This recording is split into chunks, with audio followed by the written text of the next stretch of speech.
Good morning, Iran. He's Jerry. And he's Nat. How you doing today, Nat? I'm just swell. Yourself? I'm Peachy Keen. You know who isn't? The people of Israel, because Iran has been bombing them recently. Find out about that and more on today's broadcast.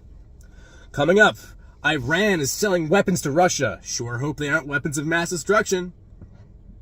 We don't need more U.S. involvement in the Middle East. Speaking on that, Iranians have been bombing U.S. ships in the Gulf of Hormuz. Sure hope they don't mess with any more of our boats. Yeah, didn't turn out great the last time. There was a recent parliament election that had a low turnout. You know who has not had a low turnout recently? Who? My wife these past few weekends. Gee whiz. There's been border skirmishes in Pakistan. Not the football kind. Are you sure? Maybe a few. So, turns out, Iran has some connections to Africa right now. Don't know what kind. They might be on Snapchat DMs. They might not be. We'll find out soon. Also, coming up, concerns over who will succeed the current supreme leader. We don't know yet, but we will find out later. Stay tuned to find out. How's your wife doing? I don't want to talk about that right now. Thank you, Frank and Shane. Now we're going to move on to hearing about the economic side of things from Braylon and his special guest. Please take it away. And now, your economic update with crowd favorite, Thomas.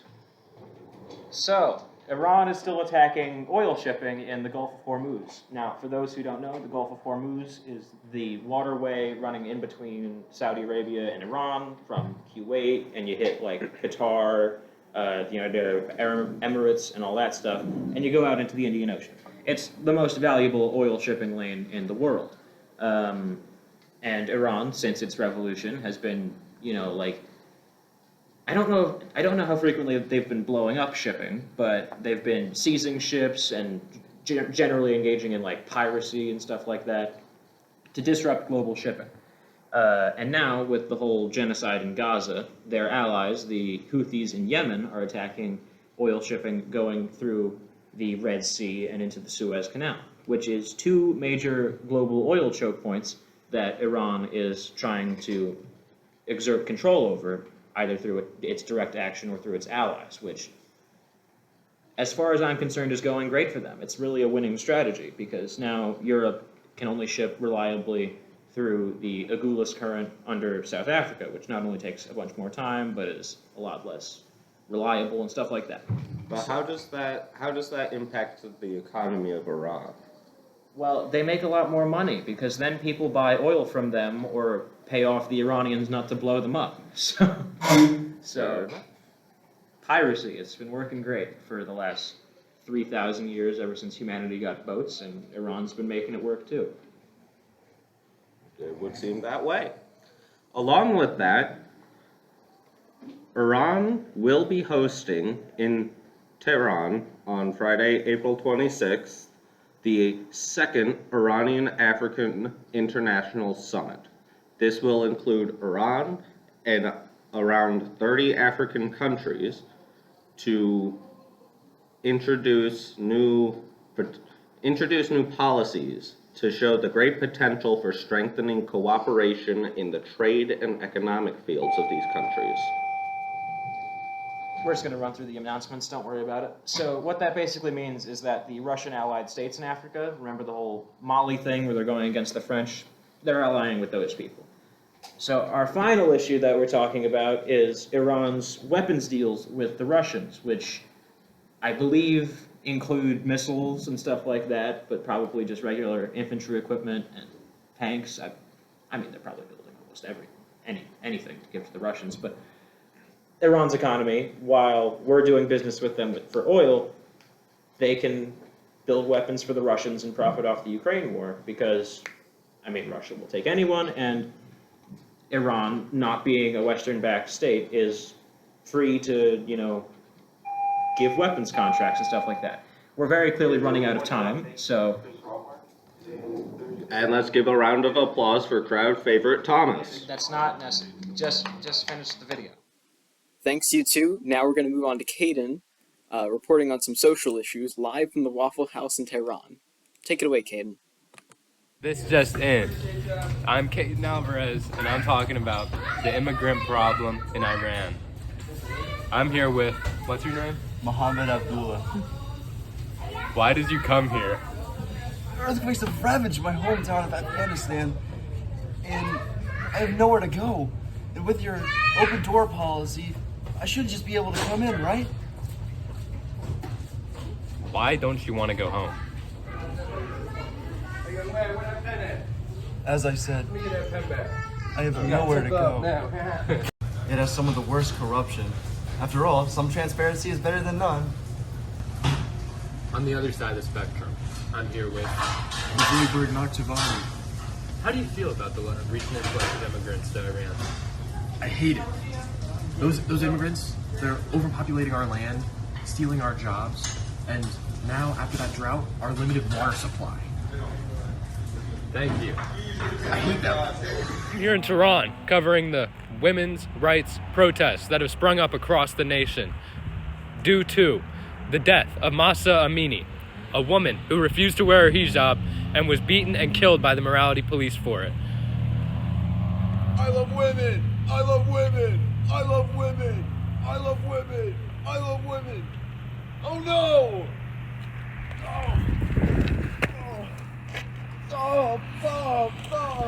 As you can see, police are using abuse, murder, rape, and torture, and more to put these protests down. Thank you. Yikes, that looked pretty nasty. Anyways, next up we have Eric, finishing up the social issues. Take it away. On Wednesday, April 24th of 2024, rapper Tumaj was sentenced to death by Iranian courts. He has had a history of trouble in Iran starting in 2021 with his song Buy a Rap Hole. His music has become very popular with the younger generation of Iran and has become the face of several of Iran's social uprisings. Most recently, he has made music favoring the Women Life Freedom movement. This movement has started in 2022 after Mahsa Amini died in custody for improper wearing of her headscarf. This is Tumaj's third arrest, and his sentence was declared due to a video message he posted in which he exposed the torture he endured while in custody during his first two arrests. Some see this sentence as an act of war towards the younger generation of Iran. Speaking of the death penalty, 4 prisoners were recently sentenced to death in Iran as death penalty rates increase. Currently, Iran is at its highest level of death sentences in the past 8 years. Most of Iran's citizens do not agree with the death penalty, with a survey done by Iran Human Rights concluding that 85% of Iranians oppose the use of the death penalty and 86% of Iranians oppose public executions. Most of Iran's prisoners that are sentenced to death are in prison for drug-related crimes. These crimes do not meet the international standard for most serious crimes, making many executions in violation of international law. Thank you, Eric. Next up, we'll be hearing from Connor and Oliver covering some political issues. Let's hear it, you two. Good evening. I'm Connor.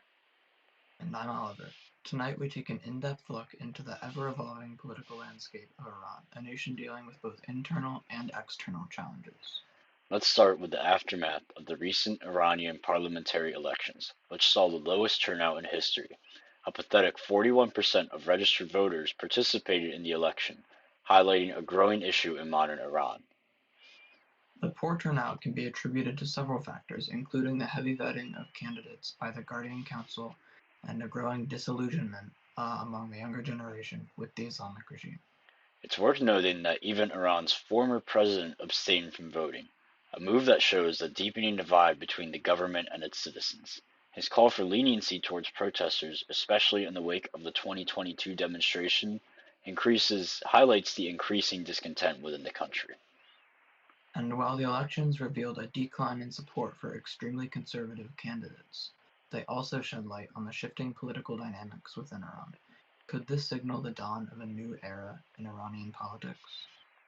Meanwhile, Iran finds itself gripped with international conflicts, notably the recent exchange of hostilities with Israel, Following an attack on an Iranian consulate building in Syria, Iran launched a retaliatorial strike, unleashing 300 ballistic missiles and crude missiles towards Israel. Despite Israel's advanced missile defense system intercepting 99% of the missiles, the incident outlines the hostile nature of relations between the two nations. 4 Iranian missiles managed to breach Israeli defenses, striking an airbase with F-35 fighter jets. In response, Israel conducted airstrikes on the military installations in Isfahan, escalating tensions in the region. The eye-for-eye exchange threatens to destabilize an already volatile situation, raising concerns about the potential for further escalation. But it's not just Israel that Iran finds itself at odds with. Recent border skirmishes with Pakistan have further strained relations in the region. Iran's missile strike on Pakistani territory resulted in the tragic deaths of 2 Pakistani children, prompting swift retaliation from Pakistan. The removal of the Iranian ambassador and the recall of Pakistan's ambassador highlight the severity of the situation. With both nations on edge, the potential for a very dangerous conflict looms over the region. And amidst these external challenges, Iran faces internal uncertainty over the question of succession to Ayatollah Khamenei as the supreme leader. As Khamenei celebrates his 85th birthday this April, speculation abounds regarding his successor. Will Khamenei publicly announce his successor, or will he leave the decision covered with secrecy to prevent potential rivalries? The newly elected assembly of experts, tasked with selecting the next supreme leader, has yet to convene, leaving many questions unanswered. The non-transparent nature of Iranian politics only adds to the interest surrounding the succession process. As factions compete for power behind the scenes, the world watches anxiously, mindful of the potential consequences to regional stability. In conclusion, Iran stands at a crossroad, struggling with internal dissent, external pressures, and the looming question of succession. The coming years are sure to be critical as the nation navigates these difficult times. That wraps up our segment on Iran. Stay tuned as we continue to monitor developments in this evolving situation. For now, I'm Oliver. And I'm Connor. Thank you for joining us. Thanks, guys. Now we'll go to Matt and James to finish up the newscast. Here you guys go. Okay, so let's recap on what we've seen so far. And for the people who have not been watching the segment all night, we're going to primarily focus on some political, social, and economic issues that have arose in the country of Iran and give you an abridged version of what we have already covered. So starting with the political issues, of whom we've covered many tonight, low turnout in recent parliamentary elections. Iran has recorded its lowest electoral turnout since the founding of the Islamic Republic. There has only been a voter turnout of 41% during the last parliamentary election and Assembly of Experts elections on March 1st. The bombings of Israel. Iran has conducted its first direct contact strike onto Israel by launching a combination of missiles and drone attacks that amounted to 300 bombs in total, in retaliation to a missile attack by Iran on an Iran consultant in Syria that was connected to Israel.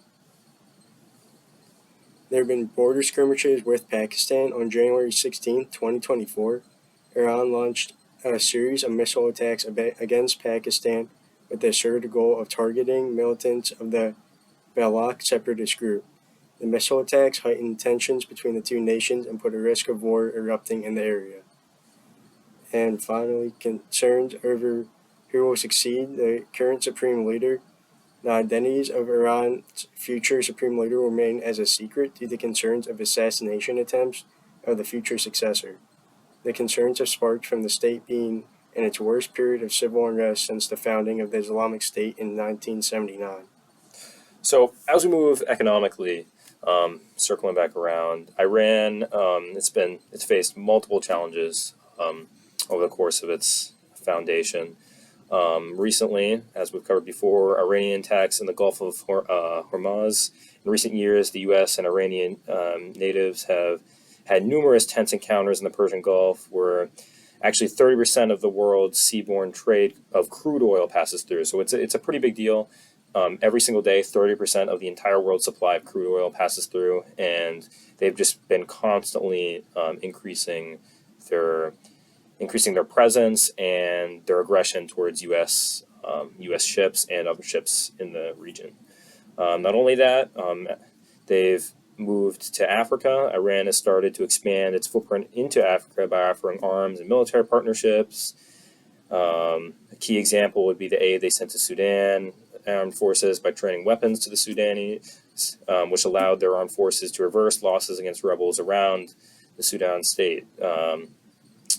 This has allowed them to increase the Iranian presence of weapons in the country overall. And then not only that, the Iranians have sold weapons to Russia, of course. Iranians, as we covered earlier, they've been providing Russia with a large number of powerful surface-to-air ballistic missiles, their favorite. Total estimate numbers around 400 missiles have already been sent to Russia in order to help boost Russian military arsenals. Socially, I'm not going to go into too much detail because we've already covered this earlier, but we've seen many issues throughout the country. In general, it puts Iran in a rough spot. Human rights activists and protesters in general have been pushing back against the government and are just fed up with its overall lack of democratization that they see on TikTok and other areas. Specifically women's rights, they've just failed. So overall they need to get back on their feet, so to speak. Because if not, the country looks like it's in rough shape. So that's it. We conclude our newscast on Iran.